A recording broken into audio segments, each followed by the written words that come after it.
अस्सलाम वालेकुम नाजरीन, इमरान याकूब खान साहब के साथ मैं हूँ ज़ैनब जतोई। व्यू पॉइंट्स आपको खुशामदीद कहते हैं। नाजरीन, प्रोग्राम के आगाज़ में हम बात करेंगे सैलाबी रैले शिमाली और वस्ती पंजाब के बाद इस वक्त जनूबी पंजाब तक पहुँच चुके हैं और ये भी कहा जा रहा है कि ये पंजाब के तमाम तर दरियाओं का जो पानी है इसके बाद सिंध में दाखिल होगा और ऐसे में सिंध गवर्नमेंट की जानिब से क्या तैयारी की गई है, प्रोग्राम के पहले हिस्से में इस पर बात करेंगे। प्रोग्राम के दूसरे हिस्से में बात करेंगे चीन में जारी शंघाई ताउन तंजीम के सरबराही इजलास की इंपॉर्टेंस पर बात करेंगे और सरबराही इजलास में कुछ साइड लाइन मुलाकातें भी मुतवक्के हैं, इस पर प्रोग्राम में बात होगी। प्रोग्राम के आखिरी हिस्से में बात करेंगे Pakistan medical and dental council में मनपसंद फैसले होने लगे हैं, इस पर बात करेंगे कि एक बासर खातून को रजिस्ट्रार की पोस्ट पर अकोमोडेट करने के लिए उसकी उम्र की हद में इजाफा किया गया है।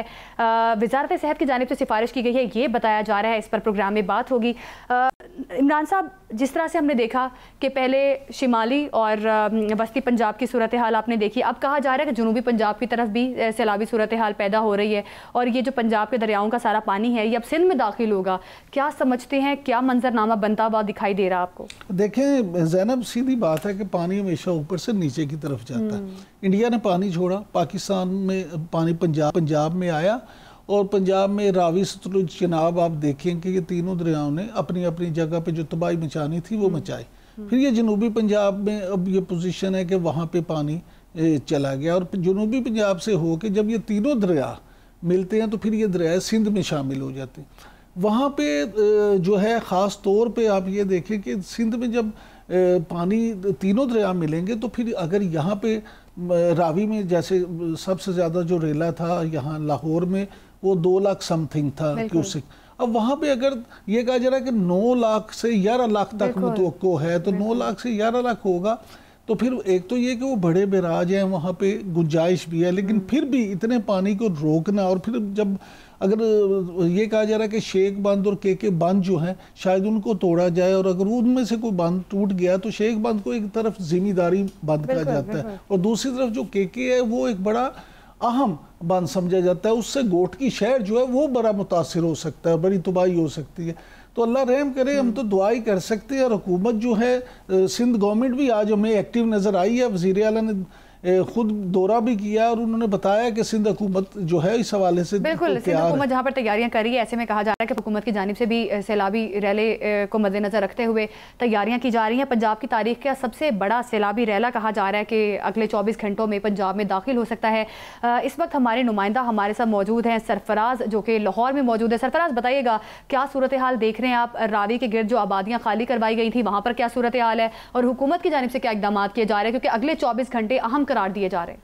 इस वक्त मैं दरियाई रावी पर शादरा के मुकाम के ऊपर मौजूद हूँ और दरियाई रावी की जो इस वक्त सूरत हाल है वो हमें कंट्रोल में दिखाई दे रही है और जैसे जैसे जो है वो वक्त गुजरता जा रहा है दरियाई रावी में पानी की सतह के अंदर जो है वो हमें कमी देखने के अंदर जो है वो नज़र आ रही है और इस वक्त शादरा के मुकाम से जो है वो 74,000 क्यूसिक का जो है वो रेला गुजर रहा है और इसी तरह से ही जसड़ के मुकाम के ऊपर जो है वो 74,000 क्यूसिक का रेला गुजर रहा है और हेड बल्लोकी की अगर हम बात करें तो हेड बल्लोकी के मुकाम से इस वक्त जो है वो 1,91,000 क्यूसिक का रेला जो है वो गुजर रहा है और पानी की सतह में जो है वो कमी वाक़ होने के बाद लाहौर की जो इंतज़ामिया है उन्होंने लाहौर शहर को जो है वो इस वक्त महफूज करार दे दिया है, लेकिन जो दरियाई रावी से मुलिका आबादी है वहाँ पर जो है वो सैलाब का पानी मौजूद है जिसकी वजह से शहरियों को बहुत ज़्यादा मुश्किलात का सामना करना पड़ रहा है। मांगा मंडी, चूंग और मोहलन महल का इलाका है जहाँ पर पानी जो है वो लोगों के घरों के अंदर दाखिल हो चुका है और सैकड़ों एकड़ फसलें जो है वो तबाह हो चुकी हैं और कई देहात जो हैं वो इस सैलाबी पानी में जो है वो ज़ेरे आब आ चुके हैं। लोग जो है वो अपने घरों को छोड़ने के ऊपर जो है वो मजबूर हैं और इमदादी कार्रवाइयों की अगर हम बात करें तो इमदादी कार्रवाइयाँ भी जो है वो हुकूमत की जानिब से जारी है। पाक फौज, रेस्क्यू और PDMA का अमला जो है वो इस वक्त हमें मुतहर्रिक दिखाई दे रहा है और शहर में मुख्तलिफ मुकामात के ऊपर जो है वो फ्लड रिलीफ कैंप्स भी जो है वो कायम किए गए हैं और यहाँ पर उन लोगों को लाया जा रहा है जिनके घर जो है वो पानी। सरफराज, यहाँ 2 चीज़ें बड़ी अहम है। एक तो पहली बात ये है कि चलें अल्लाह का शुक्र है कि पानी का लेवल जो है कम हो रहा है, लेकिन ये जो खदशात अभी भी जाहिर किए जा रहे हैं, जिनका इजहार किया जा रहा है कि इंडिया की तरफ से एक बार फिर पानी छोड़ा जा सकता है, तो इसके लिए क्या इंतज़ामिया ने कोई स्ट्रेटेजी अपनाई है कि अगर इंडिया ने दोबारा पानी छोड़ दिया तो उससे किस तरह से निपटना? और जिस तरह से खबरें भी आ रही हैं कि सलाल डैम के दरवाजे खोल दिए गए हैं, इवन भारत का जो माधोपुर हेडवर्क्स टूट गया है, तो क्या लगता है आने वाले टाइम में मजीद पानी आ सकता है? बात यह है कि पीडीएमए की जानिब से आज जो है एक ताज़ा तरीन जो है वो अलर्ट जारी किया गया है, जिसमें ये बताया गया है 1 सितंबर से 5 सितंबर तक जो है वो शदीद बारिशों का जो है वो अलर्ट जारी किया गया है पीडीएमए की जानिब से। और ये खदशा जाहिर किया जा रहा है कि अगर ये बारिशें जिस तरह से पीडीएमए ने तवक्को की है उस तरह से अगर पंजाब के अंदर ये बारिशें हो जाती हैं तो फिर जो पंजाब के दरिया हैं सतलुज और दरियाए रावी और चनाब, उसमें जो है वो तवक्को से ज्यादा जो है वो पानी आएगा और बहुत बड़े नुकसान का जो है वो खदशा जाहिर किया जा रहा है। दूसरी जानिब जो है वो पीडीएमए का अमला ये भी कह रहा है कि ये इतलात आ रही हैं कि भारत की जानिब से जो है वो दरियाए चनाब के अंदर पानी जो है वो छोड़ा जा चुका है और ये पानी जो है वो अगले 24 घंटे के अंदर जो है वो पंजाब के अंदर दाखिल होगा और पंजाब में जो है वो ये तबाही करेगा। जैसा कि हमने देखा कि पहले भी भारत की जानिब से जब पानी छोड़ा गया था तो इस वक्त जिस मुकाम के ऊपर मैं मौजूद हूँ दरियाए रावी में, ये मुकाम जो है 2,20,000 क्यूसिक का रेला जो है वो यहाँ से गुजरा था और उसकी वजह से जो इससे मुलिका आबादियां हैं वो तमाम की तमाम जो है वो ज़ेरे आब आ गई थी और अभी तक वो पानी जो है वो अभी तक नहीं निकाला जा सका है इंतजामिया की जानिब से। लेकिन अगर मजीद पानी आ गया तो ये एक बहुत बड़ा जो है वो नुकसान जो है वो यहाँ पर हो सकता है, क्योंकि लोगों ने अपने घर बार जो है वो छोड़ दिए, नुकसान जो है वो बड़ा हो सकता है। बहुत शुक्रिया आपका सरफराज, आप हमें बता रहे थे कि इस वक्त पंजाब की क्या सूरत हाल है। इमरान साहब, जिस तरह सरफराज ने बताया कि अब रावी के करीब जो सूरत हाल है वो संभलती हुई नज़र आ रही है, गवर्नमेंट ने बड़े अच्छे इकदाम किए हैं कि सूरत हाल को संभाल ली है, पहले से बेहतर सूरत हाल है। आप क्या समझते हैं, क्योंकि जिस तरह से जो खबरें हमें मौसूल हो रही हैं, कहा ही जा रहा है कि रावल डैम के भी स्पिलवेज खोल दिए गए हैं, फिर चनाब जो तरबेला डैम जो है वो भी भर चुका है, जाहिर है वो भी इजाफी पानी निकालने के लिए उसके भी स्पिलवेज खोलने पड़ेंगे। तो ये जो इजाफी पानी आप क्या समझते हैं कहाँ जाएगा? मजीद सैलाबी सूरत हाल जो है वो कशीदा हो जाएगी आगे जाके, क्या समझते हैं? ज़ैनब देखें, बात यह है कि जो सरफराज से भी हमारी बात हुई उससे भी और फिर जो इंतज़ामी लोगों से हमारी बात हुई उसके मुताबिक ख़तरा जो है ना अभी मुकम्मल तौर पे टला नहीं है। उसकी बुनियादी वजह अगर हैं 2-3 चीज़ें। पहली बात यह कि अभी आप जो कह रही थी कि रावी से पानी, सिर्फ रावी के अंदर पानी कम हुआ है। रावी के इर्द गिर्द जो आबादी हैं, जहाँ हमने खुद भी परसों विज़िट किया, सारा दिन वहीं पे हमने गुजारा, आप ये देखें कि वहाँ पे जो पानी है लोगों के घरों में जो दाखिल है, जो वो पानी तो अभी उसी तरह से मौजूद है। उसके बहाव में थोड़ी कमी हो सकती है, बहाव में कमी हुई है, उसमें अब इजाफा नहीं हो रहा। अब असल जो मसला मैं समझता हूँ जो चैलेंज है हुकूमत के लिए वो ये है कि ये बड़ी अच्छी बात है, हुकूमत ने ये किया कि जानें बचा ली, इस दफ़ा उस तरह से नुकसान नहीं हुआ, एवैक्यूएट कर दिया लोगों को। लेकिन क्या वो गरीब आदमी जिनका इतना नुकसान हुआ है, जिनके जानवर मवेशी बेचारे मर गए, अगरचे आज एक खुशाइंद जो बात हुई है कि पंजाब के जो एग्रीकल्चर सेक्रेटरी हैं इफ्तिखार साहब की तरफ से तमाम डिप्टी कमिश्नर्स को एक लेटर लिखा गया और ख़ास तौर पे उन डिप्टी कमिश्नर्स को, उन डीसीज को उसमें मुखातिब किया गया है जिनके इजला सैलाब से मुतासिर है। और उनसे ये कहा गया है कि इस घड़ी में हम ना सिर्फ ये कि लाइफ स्टॉक डिपार्टमेंट और दूसरों के साथ हैं, बल्कि जितने भी एग्रीकल्चरल फार्म हैं वो अवेलेबल हैं, और अगर किसी को भी अपने जानवरों के लिए या अपने मवेशियों के लिए या किसी भी ये जो है रेस्क्यू का काम के लिए वो चाहिए तो वो उनकी तरफ से उसको अवेलेबल किया गया। तो ये तो अच्छी बात है, कोऑर्डिनेशन भी डिपार्टमेंट्स में है। लेकिन मैं फिर वही बात कहता हूँ कि जैसे पहले बात हुई, भारत ने अपने सलार डैम के दरवाजे खोल दिए, उसके बाद भारत का माधोपुर हेडवर्क्स टूट गया। अब देखें, इंडिया की तरफ से अगर पानी आएगा, वो चिनाब में आए, वो रावी में आए, वो सतलुज में आए, तो पंजाब उससे मुतासिर होगा। और फिर जहाँ पे आएगा, अब यहाँ पे आप देखें शहरों को बचाने के लिए, पुलों को बचाने के लिए या हेड्स को बचाने के लिए बंद तोड़ दिए जाते हैं। अब जब बंद टूटेंगे तो उससे मुतासिर कौन होगा? मुतासिर वहाँ पे आम पाकिस्तानी होंगे, लोग होंगे। डीजीपीडीएमए ने भी कहा है कि आने वाले जो 24 घंटे हैं वो बड़े अहम हैं, क्योंकि कोई तारीख का सबसे बड़ा सैलाबी रैला पंजाब में दाखिल हो सकता है। और ये जो वार्निंग है इसको आप किस तरह से देख रहे हैं? अब ऐसे में क्या इकदाम किए जा सकते हैं? देखिए, बात ये है कि वो मामला ये कि इरफान अली काठिया साहब जो हैं, इसमें कोई शक नहीं कि वो बड़े अच्छे तरीके से अपना काम कर रहे हैं, हम खबरदार भी कर रहे हैं, लेकिन वो सिर्फ जब ये बता देते हैं कि आ रहा है तो फिर दूसरे इदारों ने उस पर अपने जो है ना वो मामला देखने होते हैं। अब रेला अगर आ रहा है तो उसको ये रोक तो नहीं सकते, इतने तो हमारे पास नहीं है वसाइल कि हम उसको किसी भी तरीके से रोक लें। तो अब उससे हम तबाही अपनी कितनी कम कर सकते हैं, उनकी इंटेंसिटी में क्या कमी ला सकते हैं, वो ही काबिल ज़िक्र बात है। अब इस वक्त कसूर में जो सूरत हाल है, हेड बल्लो की जो सूरत हाल है वो आपके सामने है। फिर अगर आप जैसे हमने कल भी प्रोग्राम में जिक्र किया, जो हेड मोहम्मद वाला है जनूबी पंजाब, वहाँ पे इस वक्त क्या सूरत हाल है। और फिर देखिए उन शहरों में, उन देहात में, उन इलाकों में गुर्बत भी ज़्यादा है। अच्छा, वहाँ पे तो मुड़ना बिछोना लोगों का, बहुत सारे लोग ऐसे हैं जो खेती बाड़ी और बेचारे लाइफ स्टॉक पे ही है, उनका वो भी बह जाए अगर, तो उससे फिर क्या होगा, फिर तो बहुत तबाही है। तीसरी बात ये ज़ैनब कि जो ये खबर है, जैसे पीडीएम में ने ये कहा है कि जी इलामिया जारी किया, जिसमें उन्होंने कहा 1 सितंबर से 5 सितंबर तक शदीद बारिशों का एक नया सिलसिला आने वाला। अब ये जो स्पेल आएगा तो इससे क्या होगा, इससे क्या तबाही होगी। और फिर देखें बारिशों में दो तरह के, एक तो आपका इमरान साहब, सॉरी मैं आपको इंटरप्ट करिए, जनूबी पंजाब की आप बात कर रहे हैं, क्या समझते हैं कि आपको पता है कि जनूबी पंजाब में ऑलरेडी जो मुश्किलात है लोगों की बहुत ज़्यादा हैं। पंजाब तो बहुत बड़ा सूबा था, पंजाब में बर वक्त कार्रवाई करके तमाम तर मामलात को सेटल डाउन कर लिया कुछ हद तक, ठीक है। अब आप क्या समझते हैं कि जनूबी पंजाब में सूरत हाल कशीदा हो सकती है, क्योंकि मुल्तान में सैलाब और मूसलाधार बारिश की वजह से रेन इमरजेंसी भी नाफिज कर दी गई है, वहाँ भी इदारे अलर्ट है, वहाँ भी ये खतरा है कि वहाँ पे बहुत बड़े दर्जे का सैलाब आ सकता है। तो वहाँ पर क्या समझते हैं पंजाब से ज़्यादा तबाही होगी? नहीं, पंजाब, जनूबी पंजाब लाहौर से ज़्यादा तबाही होगी, जो मुल्क का इलाके हैं। देखिए बात ये है कि जब पानी ज़्यादा होगा तो तबाही ज़्यादा होगी। अब इशू ये है कि अगर लाहौर में कितना था पानी और फिर वहाँ जाके तीनों दरिया अगर मिल जाते हैं तो अगर पानी कितना और फिर वहाँ पे गुंजाइश कितनी है, ये भी है। फिर उसके बाद ये भी है कि देखें सैलाब का पानी दरिया जब बिफरते हैं ना तो फिर वो उनके रास्ते में कोई चीज़ रोक नहीं सकती, फिर तो जो चीज़ आती है उसको तहस नहस कर देते हैं। तो तबाही बस हमें अल्लाह से ये दुआ करनी चाहिए कि अल्लाह ताला जो है हमारी मुश्किलात आसान करे और किसी तरह से ये जो मामलात हैं ये इस पे इस तरह से काबू पा सकें हम कि नुकसान कम से कम हो। लेकिन जो मौजूदा हालात हैं उसमें सूरत हाल मुझे बहुत अच्छी नज़र नहीं आती। बिल्कुल इमरान साहब, आप जिस तरह से बात कर रहे थे कि लोगों की फसलें तबाह हो जाएंगी और हुई भी हैं, इवन अगर हम पंजाब की बात करें और अब जनूबी पंजाब में भी सूरत हाल कशीदगी की तरफ बढ़ती हुई दिखाई दे रही है।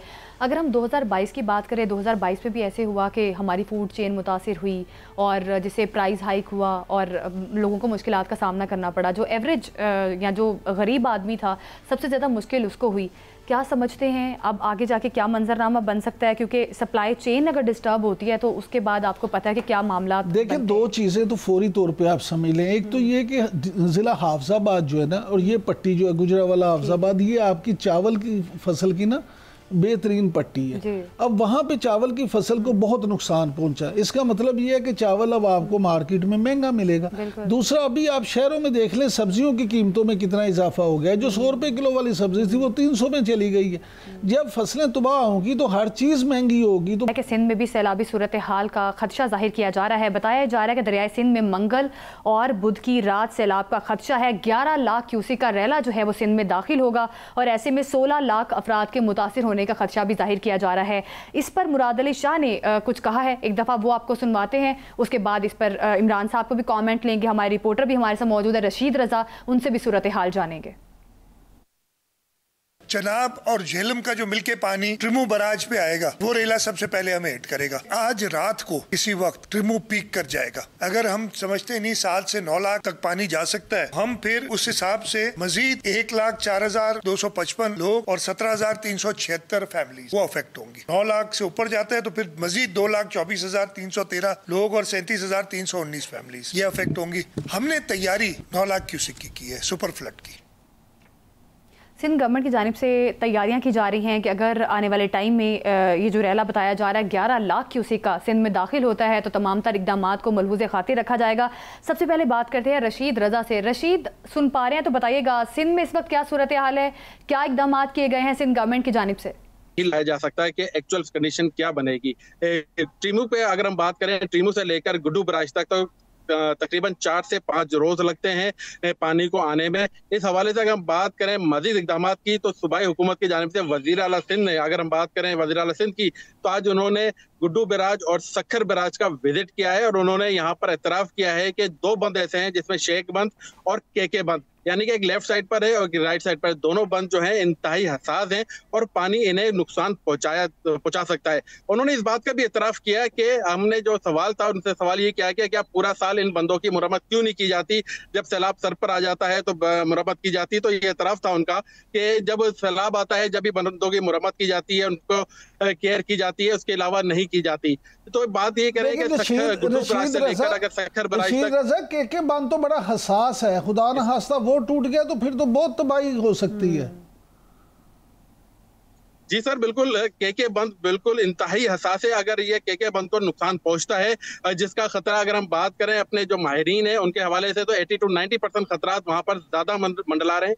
और केके बंद को अगर नुकसान पहुंचा तो घोटकी शहर को बहुत बड़ा नुकसान पहुंच सकता है, जिसकी वजह से न सिर्फ आबादी बल्कि वहां पर जो एक इंडस्ट्रियल जोन है बहुत बड़ा घोटकी, वहां पर भी उसको नुकसान पहुंचेगा। इस हवाले से जो वजीर आला सिंध है वो तो काफी पुरुमीद नजर आते हैं और उन्होंने ये कहा है कि हम तमाम तैयारी हमने मुकम्मल कर ली है, मगर खतरात की बात वो वापस करते रहे केके बंद पर और शेख बंद पर, दोनों बंद पर। उन्होंने ये भी कहा कि इसका डिजाइन ऐसा है कि माजी में अगर हम बात करें जो 2010 में सैलाब आया, उसके बाद जो सैलाब आए उसके हवाले से ये केके बंद और जो शेख बंद है इनको भी काफी नुकसान पहुंचा था। मगर जो है पूरा साल गुजर जाते हैं, जब साल गुजर जाते हैं उसके बावजूद जो बंद है जो पुश्ते हैं उनकी मुरम्मत नहीं की जाती, इनकी देखभाल सही तरीके से नहीं की जाती। अच्छा, ताकि ये भी बताइएगा पूरा साल सिर्फ सैलाब का इंतजार किया जाता है कि आपके ख्याल में ज्यादा नुकसान दरियाओं के बंद जो है उनमें कंट्रोल शिगाफ डालने से हुआ है या सैलाबी रैलों की वजह से हुआ है? जी, अगर हम 2010 की सैलाब की बात करें तो वहां पर एक तोड़ी बंद था, वहां पर नुकसान को तोड़ा गया था, टूटा था, वहां से बड़ा काफी नुकसान हुआ था।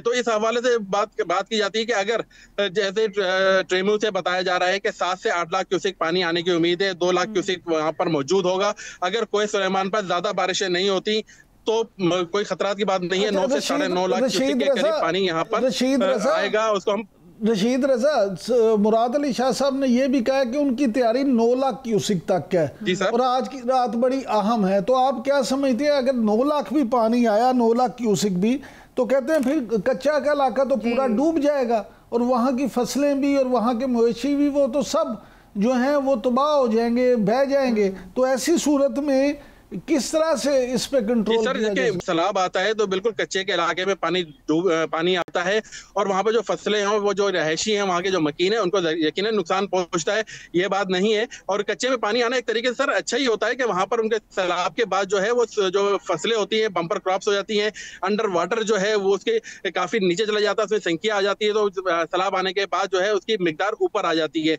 तो सैलाब कच्चे में जब आता है तो कच्चे में तो आता है, मगर उसके लिए वज़ीर आला सिंध ने कहा है कि सबसे पहले हमारी कोशिश ये है जो कच्चे में रिहायशी अफराद हैं उनको बाहर निकाला जा सके, उसके साथ साथ जो माल मवेशी हैं उनको निकाला जा सके, उसके बाद उनको देखा जाएगा कि क्या किया जाए, रिलीफ काम किया जाए। उन्होंने अभी से सबको अपील की है वज़ीर आला सिंध ने कि जो कच्चे के रिहायशी हैं वो महफूज मकामात की जानिब मुंतकिल होना शुरू हो जाए ताकि वो उनको जो जानी खतरात हैं उनसे बचाया जा सके। दूसरी जानिब अगर हम बात करें गुड्डू से लेकर सखर तक की, तो पूरे साल कोई काम नहीं होता सर। वहां पर जो बारिशों का पानी आता है, जो अभी हम गुज़िश्ता दिनों की बात करें तो गुड्डू बराज से 5.5 लाख क्यूसेक का पानी का रेला गुजरा है, जिसकी वजह से भी बंदों को काफी नुकसान पहुंचा और वो गीले हुए हैं। यानी कि अगर 6 से 7 लाख पानी आ गया तो एक जो जराए हमारे आपाशी के उनका कहना यह है कि शेख बंद तो जरूर टूटेगा, उसके वो जमींदारी बंद कहलाता है, जैसे उनके जो वहाँ के रहायशी हैं फसलें वो ज्यादा नुकसान पहुंचेगी, जबकि केके बंद पर भी बहुत ज्यादा खतरात मौजूद हैं। उन्होंने जो हमारे जराए हैं वो उन्होंने साफ गोई से तो ये नहीं कहा कि टूटने के खतरात मौजूद हैं, बल्कि इन्होंने इस बात की तस्दीक की कि ये जो बंद है इसको बहुत बड़ा नुकसान पहुंच सकता है और इसी पर हमारा ज्यादा फोकस है कि इसी तरीके से के बंद को बचाया जा सके। अगर कच्चे के लोगों की बात करें तो उसके लिए इन्होंने नेवी, वज़ीर आला सिंध ने नेवी के लिए भी, नेवी के जो एहलकार हैं वो इनसे अपील की थी। उन्होंने यहाँ पर लेफ्ट और राइट साइड दोनों दरिया सिंध के दोनों साइड पर नेवी के एहलकार यहाँ पर जमा हैं, पहुंच चुके हैं अपनी बोट से लेकर अपने जो रेस्क्यू का सामान है। आप हमें इस हवाले से अपडेट कर रहे थे। इमरान साहब, हमने देखा कि पिछले दिनों जब कराची में बारिशें आई, तमाम तर कराची ऐसे लग रहा था जैसे डूबा हुआ समंदर का मंजर पेश कर रहा था। तो क्या समझते हैं, अभी जिस तरह से वज़ीर आला सिंध की जानिब से कहा गया है कि हमने तैयारियां मुकम्मल कर ली हैं, 9 लाख क्यूसेक का रेला भी आता है तो जो है हैंडल कर लिया जाएगा, तो आप समझते हैं कि सिंध हुकूमत की तैयारियां इतनी पायदार और इतनी अप्रोप्रिएट होंगी कि वो इतने बड़े सैलाबी रैले का सामना कर सकते हैं? देखें ज़ैनब, अगर CM कह रहे हैं और मीडिया कह रहे हैं तो उनकी तैयारियां यकीनन होंगी, लेकिन गुजारिश ये है कि अभी आपने रशीद रजा साहब की गुफ्तगू सुनी, वो तो कहते हैं कि 5-5.5 लाख क्यूसिक का रेला आया था, तो बंद जो है वो गीले हैं। और जो इरिगेशन के माहिरीन हैं, आबपाशी के माहिरीन हैं, उनका तो ये कहना है कि अगर 7 लाख क्यूसिक भी आ गया तो बंद जो इस तरह से कायम रहने के इम्कानात कम है। तो अब अगर 9 लाख आता है तो उससे क्या होगा, और फिर खुदा ना हंसता अगर मजीद उसमें शामिल हो गया और 11 लाख तक बात चली गई तो फिर तो तबाही को रोकना बड़ा मुश्किल है। लेकिन मैं समझता हूँ कि हुकूमत कोई भी हो, सिंध हुकूमत हो, पंजाब हो, बलूचिस्तान, वो अपने तय तो कोशिश करती है कि वो नुकसान कम से कम हो। लेकिन वही बात है जिसकी पे हमारी बार बार तवज्जो रशीद रजा दिला रहे थे कि सारा साल आप जो है ना, वो कहते हैं ना कि पंजाबी की कहावत है कि वेरे आई जांच तो विनो कुड़ी दे कान, यानी सारा साल आपने कुछ करना नहीं है। जब सैलाब सड़ पे आ गया तो आप पश्तों की मुरम्मत शुरू कर दें। तो ये मुरम्मत कोई ऐसी तो चीज़ है नहीं फोटो कापी की इधर से कागज़ डाला और उधर से निकल आया। आपको सारा साल इस पे काम करने की ज़रूरत है। बिल्कुल, सारा साल काम करने की ज़रूरत है। अभी फ़िलहाल सिंध हुकूमत की जानिब से कहा है कि अगर सैलाबी रैला आता भी है तो उसका सामना जो है सिंध हुकूमत की जानिब से किया जा सकता है। इसकी तमाम तर तैयारियां मुकम्मल कर ली हैं। चीन में आलमी लीडरों का मेला और ट्रंप का दौरा भारत मनसूख, इस पर बात करेंगे। Stay with us.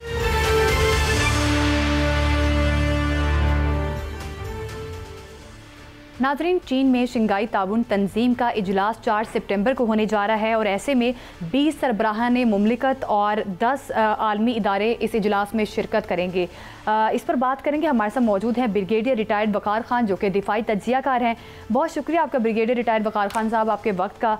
क्या समझते हैं ये जो SCO इजलास होने जा रहा है चीन में, और चीन की विक्ट्री परेड इस वक्त सबकी तवज्जो का मरकज़ है, क्या समझते हैं जो आलमी सतह के रहनुमा हैं इनकी इस दिलचस्पी को, उनका क्या मुफाद आप समझते हैं कि इस परेड के साथ है, क्यों आना चाहते हैं? क्योंकि इस वक्त SCO कॉन्फ्रेंस को लेकर तमाम रहनुमाओं का मेला इस वक्त चीन में लगा हुआ है।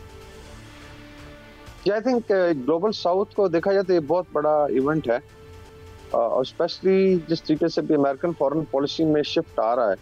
आपको पता होगा अभी ट्रंप साहब जो है शायद इंडिया भी नहीं आ रहे, तो ये आई थिंक सारे आफ्टर शॉक्स हैं ऑपरेशन बनाना मरसूस के। मैं तो हमेशा कहता साउथ एशिया काफ़ी बदल गया है।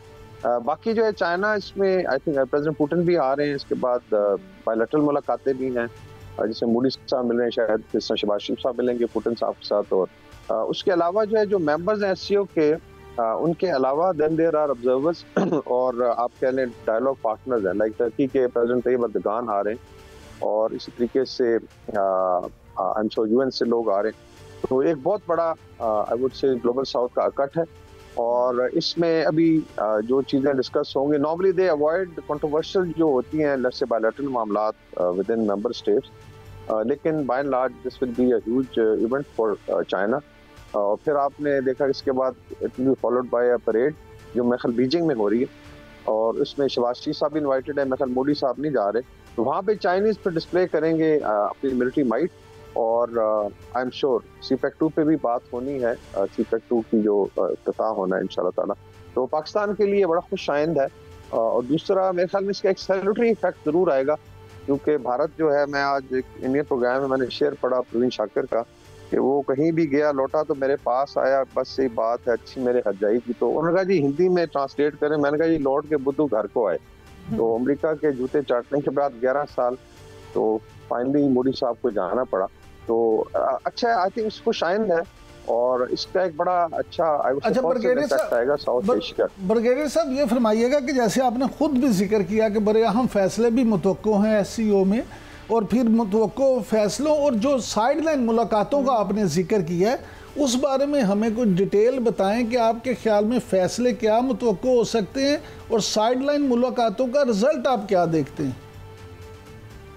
जिसमें आई थिंक कुछ तो चीज़ें जो जिससे मैंने जिक्र किया कि एससीओ का जो फॉर्मेट है, they try to be non controversial. ये ज़रूर ग्लोबल साउथ को रिप्रेजेंट करते हैं, तो एससीओ का अपना एक एजेंडा है। उसके अलावा फिर तमाम जो ममालिक अपनी अपनी एंगलिंग कर रहे हैं, लाइक भारत का आपने देखा है कि बहुत ज़्यादा एंगल कर रहे हैं और ऐसे लग रहा था, बल्कि आज उनका एक कमेंटेटर इंडियन जो है वोरा साहब उनका नाम, उनका जी कि आप तो ऐसे पोज करें जैसे मतलब टॉफी नहीं दी अमेरिका ने आपको तो आप चाइना से ले लेंगे, तो बच्चों वाली हरकतें मत करें।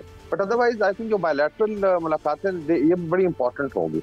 फॉर इंस्टेंस प्रेसिडेंट पुतिन का मिलना शहबाज शरीफ साहब के साथ आई थिंक एक मुलाकात तय है, और फिर मोदी साहब के साथ भी है। और इसके अलावा जो है कह रहे हैं शायद RIC, although SCO is not let's a forum जहाँ पे इस तरह की चीज डिस्कस हो, लेकिन शायद जो है रशिया इंडिया चाइना का जो फोरम है उसको रिवाइटलाइज करने की बात हो। तो मेरे ख्याल में ग्लोबल साउथ खाइफ तो जरूर है। इसमें इंडिया जो है एक आई वुड से हमेशा एक डुअल इसने रोल अदा किया, ब्रिक्स में भी रहे, फिर क्वाड में देखें, क्वाड के ये बड़े एक्टिव मेंबर थे which is directly against China and indirectly against Russian interest. अच्छा ब्रिगेडियर साहब, दिफाई लिहाज से आप समझते हैं ये जो मुलाकातें हो रही हैं, साइड लाइन मुलाकातें भी हो रही हैं और वज़ीर आज़म साहब की भी मुलाकातें हो रही हैं, दिफाई लिहाज से आप समझते हैं कितनी इंपॉर्टेंट है? जिसमें आई थिंक दो पहलू हैं। एक तो आपने देखा होगा कि अब चाइना ने एक वीडियो रिलीज की है ऑपरेशन बिनाल मरसूस और ऑपरेशन सिंदूर पे, और उसमें उसकी बड़ी आई थिंक बहुत ज़्यादा फॉलोइंग हो रही है, जिसमें उन्होंने प्रूव किया है कि Chinese weapon system flown by Pakistani pilots और उन्होंने जो है बेसिकली वेस्टर्न टेक्नोलॉजी को डिफीट किया। दूसरा जो चाइनीज मिलिट्री परेड है, इसमें आई थिंक ऑलमोस्ट 20 से ज़्यादा जो है प्रेसिडेंट्स, प्राइम मिनिस्टर, बाकी जो है शायद अटेंड करेंगे। तो उस लिहाज से एक वो भी डिस्प्ले है। फिर पाकिस्तान का जो CPEC 2 पे बातचीत होनी है, बल्कि आई एम श्योर उसका कोई ऐलान होगा कि कब लॉन्च होगा, कितनी इन्वेस्टमेंट आनी है। एंड देन ऑफ कोर्स हमेशा जब पाकिस्तान चाइना की बात होती है तो सिक्योरिटी इश्यूज पे डेफिनेटली CPEC 2 का मतलब है कि इसके अंदर और बेशुमार आई वुड से शोबे आएंगे, लाइक नॉलेज कॉरिडोर की बात हो रही है। उसके अलावा फिर सिक्योरिटी ऑफ CPEC 1 है और फिर एक्सपैंड करना है। तो मेरे ख्याल में डेफिनेट डिफेंस सिक्योरिटी में बातचीत होगी। नए वेपन सिस्टम का डिस्प्ले भी चाइना करने जा रहा है, मेरे ख्याल में J-21 है, शायद J-35 भी फ्लाई किया जाएगा, तो उस लिहाज से इन चीज़ों पे बातचीत होगी। अच्छा ब्रिगेडियर साहब, ये फरमाइएगा कि आज वज़ीर आज़म शहबाज शरीफ और तैयब अर्दगान साहब की मुलाकात भी हुई है, तो जैसे कि आपके इल्म में है कि तुर्की ने एयर डिफेंस सिस्टम स्टील डोम भी बना लिया है, तो ये भी कहा जा रहा है कि ये मुलाकात भी बड़ी अहमियत की हामिल है और पाकिस्तान के हवाले ये सिस्टम भी कर दिया जाएगा। ये टर्की के बारे में आई थिंक मेरा अपना थोड़ा पर्सनल एक्सपीरियंस रहा, तो टर्की के साथ हमारा ऑलरेडी अलग बड़ी कोलैबोरेशन है। और जिस तरह स्टील डोम की बात हो रही है, they are also making aircraft carriers जो कि ड्रोन एयरक्राफ्ट कैरियर्स बना रहे हैं, वो भी आई थिंक 1-2 साल में लॉन्च होने वाला है। इस तरह सबमरीन वॉरफेयर में ड्रोन सिस्टम ला रहे हैं। तो एक तो पाकिस्तान की ऑलरेडी एग्जिस्टिंग डिफेंस रिलेशनशिप ऐसी है, आपको याद होगा भारत को फिर इवन अपने ताल्लुकात नजरसानी करने पड़े थे। तो मेरे ख्याल में जो यही मुलाकात है, और प्रेसिडेंट तैयब अर्दगान का चाइना जाना ये भी बड़ा मीनिंगफुल है, बिकॉज किसी हद तक थोड़ा बहुत आप कह लें कि आइडियोलॉजिकली डिफरेंसेस रहे हैं चाइना के साथ, लेकिन उनका आना फिर इस तरीके से बायलैटरली आई थिंक बहुत बड़ी डेवलपमेंट है। बिकॉज टर्की भी इसका जो है, तुर्किया इसका आई थिंक डायलॉग पार्टनर्स हैं, और उसमें इनका हो सकता है लेटर ऑन एससीओ में इंडक्शन भी हो जाए इंशाल्लाह। तो मेरे ख्याल में ये बड़ा मीनिंगफुल, बड़ा हौसला अफजा है, और हमारे टर्की के साथ ताल्लुकात आप देखेंगे कि एक नई नहज पे जाएंगे। टर्क्स खुद कहते हैं जी कि पाकिस्तान हमारा फोर्ट्रेस है, हमारा किला है, इस्लामाबाद का किला बोलते हैं। इंशाल्लाह चीजें और बेहतर होंगी। ठीक, ब्रिगेडियर साहब आपका कमेंट एक और पॉइंट पर लेना चाहेंगे। अमेरिकी सदर डोनाल्ड ट्रंप ने तिजारती कशीदगी पर भारत का दौरा मनसूख कर दिया है, क्या समझते हैं इसके क्या असरात भारत पर होंगे, और क्या भारत और अमेरिका के दरमियान मजीद कशीदगी बढ़ती हुई दिखाई दे रही है आपको? आई थिंक ये बहुत बड़ी मेजर डेवलपमेंट है। देखिए जब मोदी साहब गए, आपको याद होगा इनॉग्रेशन के बाद फौरन नेक्स्ट डे क्वाड की मीटिंग हुई थी फॉरेन मिनिस्टर्स की, जापान, ऑस्ट्रेलिया, अमेरिका और बेसिकली ऑस्ट्रेलिया के नुमाइंदे वहाँ पे मौजूद थे। और वहाँ पे डिसाइड किया गया था जी कि नेक्स्ट जो इसकी समिट है क्वाड की दिल्ली में होगी और ट्रंप साहब वहाँ पे जाएंगे। उसके बाद मोदी साहब भी मिले जाके। उसके बाद आई थिंक 5 महीने में आज ये डिस्कस हो रहा है भारत में कि बहुत बड़ा जोल्ट है आई वुड से कि क्वाड की जो है कब्र खोद दी गई है, बिकॉज पहले भी वेस्ट में एक बहुत बड़ी फीलिंग थी कि भारत सबसे वीकेस्ट लिंक है, ना मिलिटरली ये चाइना को स्पेस कर सकते हैं, ना पाकिस्तान ने भी डिस्प्ले कर दिया है। तो इसीलिए आपने देखा कि ऑकस की ज्यादा बात हो रही है, इसमें ऑस्ट्रेलिया, न्यूजीलैंड, यूके और अमेरिका और शायद फ्रांस ये अपना कोई इत्तेहाद बनाएंगे। तो शायद मेरे ख्याल में तो फातिहा पढ़ दी गई है क्वाड की, और उसकी मेन रीजन है जो आई वुड से बहुत ज्यादा कशीदगी इस वक्त है, पीक पे है। और मेरे ख्याल ट्रम्प साहब अभी कुछ और चीजें अनाउंस करेंगे कमिंग डेज में, विच विल बी स्टार्टलिंग और it will have a huge impact on Indian economy. बहुत बुरी हालत है, अगर आप भारत में काफी सारी फैक्ट्रियां बंद होना शुरू होगी और बेरोजगारी शुरू होगी, तो मेरे ख्याल में इट्स अ ह्यूज डेवलपमेंट। अच्छा ब्रिगेडियर साहब, ये फरमाइएगा कि जिस तरह से इस वक्त चीन में तकरीबन वो तमाम लोग जो हैं वो शमूलियत है उनकी इस कॉन्फ्रेंस में जो कहीं ना कहीं अमेरिका की सोच से कुछ इख्तलाफ रखते हैं, ऐसे में शुमाली कोरिया और रूस के जो सरबराह हैं उनको ख़ास तौर पे वहाँ पे ये कहा जा रहा है कि उनके आने का भी कोई ख़ास मकसद है। आपके नज़दीक ये ख़ास मकसद क्या हो सकता है? एससीओ अभी तक तो एक आप कह रहे हैं कि जो इकोनॉमिक फोरम रहा है, लेकिन नॉर्मली होता यही है कि जब बड़े फोरम मैच्योर होते हैं तो फिर then basically they develop into geo strategic और चीजें आज तक उस तरफ जा, स्पेशली अब देखेंगे परेड पे आई थिंक पुतिन साहब भी होंगे, शहबाज शरीफ साहब हैं, नॉर्थ कोरिया के जो हैं किम जोंग उन आ रहे हैं, और भी I think couple of people. तो इसका मतलब है कि अभी जो एससीओ है अभी सिक्योरिटी के ऊपर भी फोकस करेगा, टेररिज्म पे तो ऑलरेडी इनका एक मैकेनिज्म है। The only I think bad Apple जो है इसमें इंडिया ही है, क्योंकि एससीओ में भी एक्सपेक्ट नहीं किया जाता कि एससीओ के मेंबर आपस में लड़ें, और भारत ने आपको याद होगा जो मई में पाकिस्तान पे अटैक किया और फिर मुंह की खाई, तो कुछ शायद भारत को भी समझाया जाएगा कि इंसान के बच्चे बनो और आपने अगर रहना है फोरम में। अच्छा ब्रिगेडियर साहब, भारतीय वजीर आजम नरेंद्र मोदी साहब की चीनी सदर से मुलाकात भी हुई है, ये भी कहा जा रहा है कि ड्रैगन और हाथी को मजीद नज़दीक लेकर आया जाएगा। क्या समझते हैं, चीन और भारत के ताल्लुकात बेहतरी की तरफ आपको दिखाई दे रहे हैं आगे बढ़ते हुए? इसमें भारत में बहुत डिटेल डिस्कशन हो रही है, इसमें आई थिंक 3-4 चीजें मद्देनजर रखें। फर्स्ट मतलब इसमें सबसे पहला पॉइंट है जो चाइना के टेरिटोरियल क्लेम्स है, लाइक पूरा अरुणाचल प्रदेश जो सूबा है नॉर्थ ईस्ट में, चाइना क्लेम करता है, साउथ तिब्बत है, और विक्टर गाओ ने भी आई थिंक 4 दिन पहले कहा कि हम उसको तो we are not going to, maybe it is put on the back burner, लेकिन इशू रहेगा। फिर डिमार्केटेड नहीं है बॉर्डर, साइड चेन का इशू है, अभी डैम बना रहा है चाइना बहुत बड़ा जो ब्रह्मपुत्र रिवर पे है, और उसके अलावा फिर पाकिस्तान चाइना की फ्रेंडशिप का अपना एक इम्पैक्ट है। अगर CPEC 2 लॉन्च हो रहा है तो ये बहुत बड़ा जूता है भारत के मुंह पे कि आप जो है, बिकॉज वो तो CPEC 1 पे भी त्रास है जी कि उनकी टेरिटरी सो कॉल्ड गुजरता है। तो मेरे ख्याल में भारत जो है ये टोन डाउन जरूर होगा, लेकिन भारत में डिस्कशन हो रही है कि जी हमने कॉशियसली इसको मूव करना है आगे, और लोग अभी मजाक कर रहे हैं कि आप कहीं के नहीं रहे, पहले वो बन गए हैं कि ना घर के ना घाट के रहे। अमेरिका के साथ 11 साल आपने एफर्ट की, आपने ब्लॉक पॉलिटिक्स भी करके देख ली, और अल्टीमेटली आपको जाके चाइना के पांव पड़ना पड़ा।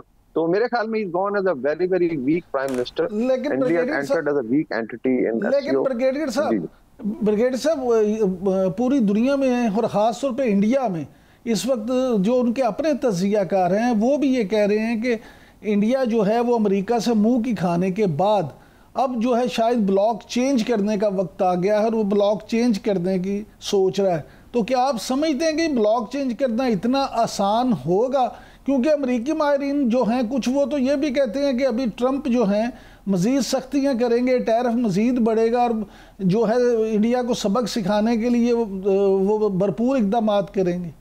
और एक और पॉइंट में ऐड कर दूं इमरान साहब के सवाल के साथ, ये बिल्कुल कहा जा रहा है कि मजीद टैरिफ आगे जाके सदर ट्रंप बढ़ा सकते हैं, लेकिन ये भी अमरीकी अपील्स कोर्ट ने सदर ट्रंप की जानिब से लगाए गए आलमी टैरिफ को गैर कानूनी करार दिया है। इसके लिए आप समझते हैं कि ट्रंप साहब आगे जाके मजीद टैरिफ आयद कर भी सकते हैं या नहीं?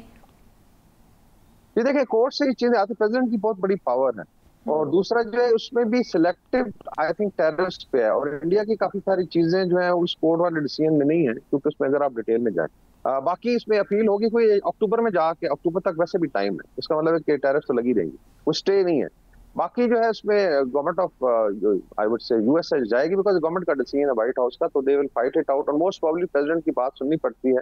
सिर्फ वहां पे ये कदम लगेगी शायद कांग्रेस से अप्रूवल नहीं, लेकिन इसके अलावा वो नहीं होगा।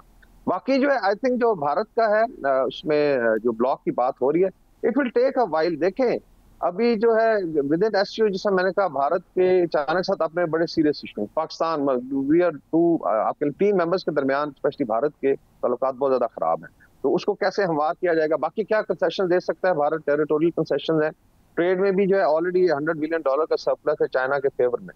बाकी अमेरिका के साथ बड़ी इंटरलिंक्ड है इकोनॉमी। देखिए $100 अरब की इनकी एक्सपोर्ट थी जो है सॉफ्टवेयर के अलावा अमेरिका को, और वहां पे अभी इशू है कि अगर बिल्कुल कट ऑफ होता है, देखिए इनके NRIs हैं तकरीबन मतलब 1 करोड़ इंडियन वहां पे जो है स्टूडेंट जाते हैं, स्टूडेंट को भी निकालने की बात हो रही है। तो इसमें फिर ये कि सेकेंडरी सैंक्शन की बात होगी, यूरोपियन यूनियन भी इस मैदान में आ जाएगा। तो आप जरा अमेरिका इशारा करेगा, इतनी पाबंदियों की बात भी कर रहे हैं अमेरिका भारत को किसी ना किसी तरीके से प्रेशराइज करने के लिए, बाकी बात जरूर हो रही जी सर। लेकिन भारतीय वजीर तिजारत की जानिब से भी कहा जा रहा है कि भारत अमेरिकी टैरिफ के प्रेशर में नहीं आएगा।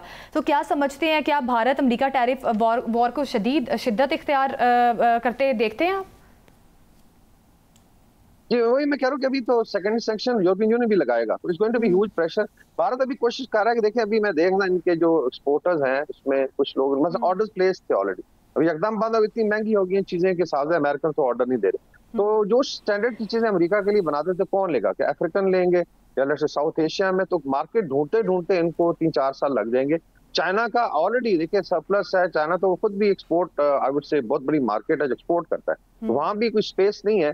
तो I think this will be a huge loss. बाकी अभी देखते हैं कहाँ तक भारत जाता है, बिकॉज इसमें अगर यूरोपियन यूनियन मैदान में आता है, गल्फ स्टेट को इशारा किया जाता है अमेरिका की तरफ से, तो बड़ा स्क्वीज हो जाएगा। और इसमें लोग कह रहे हैं कि अभी जो इनकी आने वाली होली दिवाली है बिल्कुल वो ब्लैक डे होगा उनके लिए, बिकॉज वहाँ पे अभी जॉबलेसनेस हो रही है, फैक्ट्रियां बंद हो रही हैं और भारत एक्सपोर्ट्स पे काफी rely, I think 30% of economy exports पे चल रही है। अच्छा हाँ साहब, ये फरमाइएगा कि इंडियन फजाइया के जो नायब चीफ हैं उन्होंने तो नायब सरबराह उन्होंने तो बड़क नहीं लगा दी है। उन्होंने कहा जी इंडिया ने तो सिर्फ 50 से भी कम हथियार फायर किए थे, पाकिस्तान ने कहा कि बस अब जंग बंदी कर दो।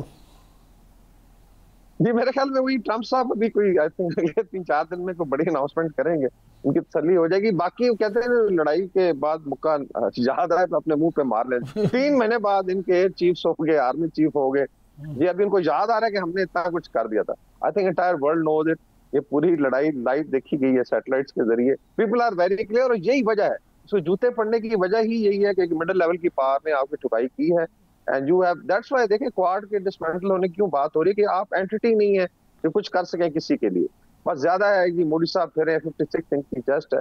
बाकी इंटरनल प्रेशर बहुत ज्यादा है, जो बिहार का इलेक्शन है बड़ा डिसाइसिव होने जा रहा है, बल्कि मेरी अपनी असेसमेंट है कि चीजें हाथ से निकली सिविल वॉर शुरू हो सकती है, वहाँ पे भी लड़ाई मार कुटाई का सीन बन रहा है। भारत के लिए जहाँ पर एक्सटर्नल प्रेशर बहुत ज्यादा है, वहीं पर भारत के इंटरनल प्रेशर भी बहुत ज्यादा आ रहा है और मोदी साहब के लिए इस वक्त काफी चैलेंजिंग सिचुएशन बनती हुई दिखाई दे रही है। बहुत शुक्रिया आपका ब्रिगेडियर रिटायर्ड वकार खान साहब, आप हमारे साथ मौजूद थे, हमें बता रहे थे कि चीन में शंघाई ताउन तंजीम का जो सरबराही इजलास है इसमें बड़े फैसले मुतवक्के हैं। अभी वक्त हुआ है ब्रेक का, ब्रेक के बाद बात करेंगे Pakistan medical and dental council में मनपसंद फैसले होने लगे हैं, इस पर बात होगी। Stay with us.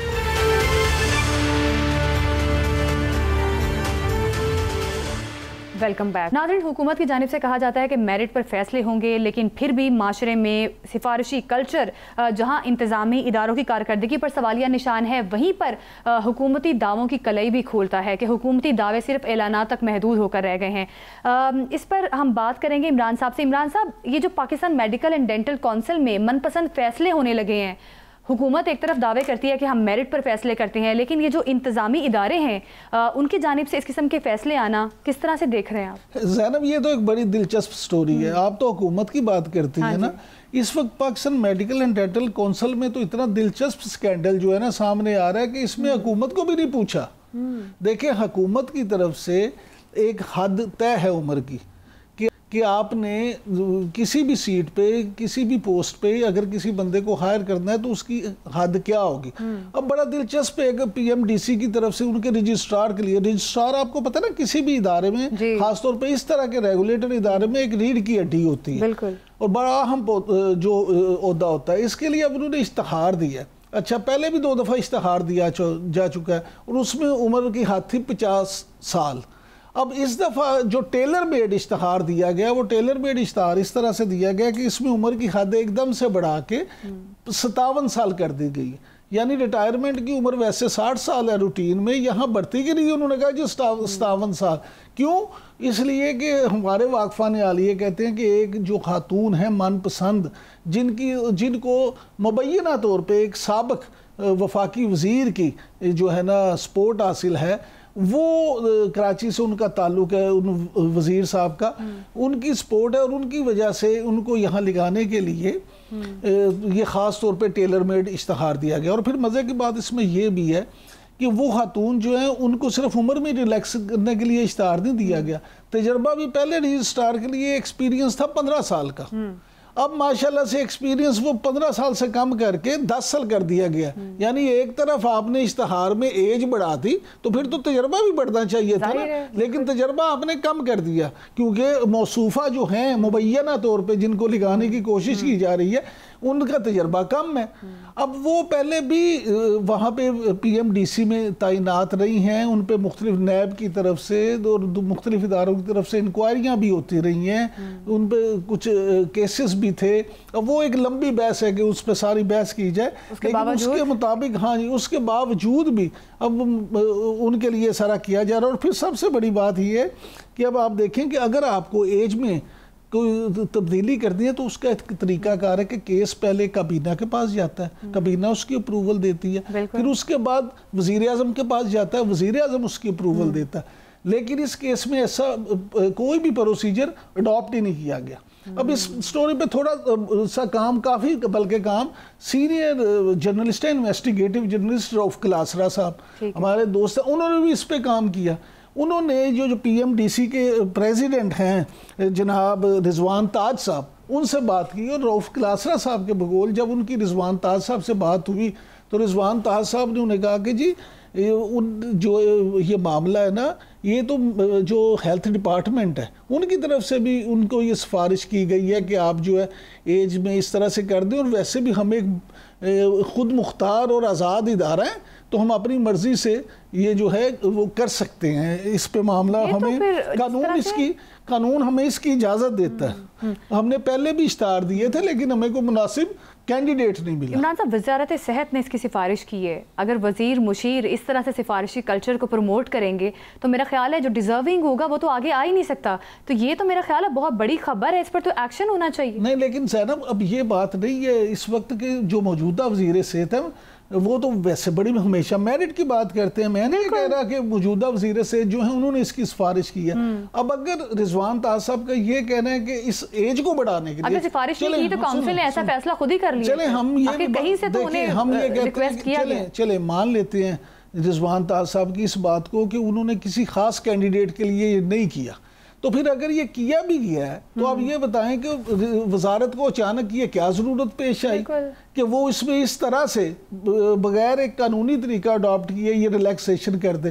और फिर ये कि अगर आप उस खातून को दोबारा यहाँ करते हैं तो कौन सा ऐसा माफिया है, कौन से ऐसे लोग हैं, कौन सा ऐसा ग्रुप है जो उनको ना सिर्फ यहाँ पे लिखवाना चाहता है और फिर मनपसंद काम करवाना चाहता है। आपके इल्म में होना चाहिए ज़ैनब के Pakistan medical and dental council जो है उसने मेडिकल कॉलेजेस को, यूनिवर्सिटीज़ को, इन तमाम इदारों को जो मेडिकल की तालीम देते हैं उनको रजिस्टर्ड करना होता है, उनको रेगुलेट करना होता है, उनका वो रेगुलेटर उनकी अथॉरिटी है। तो अगर वहाँ भी इस तरह से मामला, वही बात इमरान साहब वो कहते हैं ना, माइट इज राइट, जिसके पास अथॉरिटी है वो जो चल सकता है। और इस किस्म के जो बड़े इदारे हैं Pakistan medical and dental council में, इस किस्म की सिफारिशी कल्चर के बिना पर इस किस्म की जो तैनाती की गई है कि पूरे का पूरा लॉ ही चेंज कर दिया आपने, तो इस पर यकीनी तौर पर गवर्नमेंट की जानिब से एक्शन होना चाहिए और सख्त एक्शन होना चाहिए, क्योंकि इसी कल्चर की वजह से जो डिजर्विंग लोग होते हैं वो आगे ही नहीं आ सकते। और वैसे भी हम तो ये चाहते हैं कि आप मेरिट पे करें, आपने जिसको भी तैनात करना मेरिट पे करें। अगर एक खातून के हवाले से या किसी शख्स के हवाले से बिल्कुल मेरिट पर फैसले होने चाहिए, बल्कि इस तरह नहीं कि अपनी मनपसंद लोगों को अकोमोडेट करें आप। इसी के साथ नाज़रीन प्रोग्राम से हमें दीजिए इजाजत। अल्लाह हाफिज।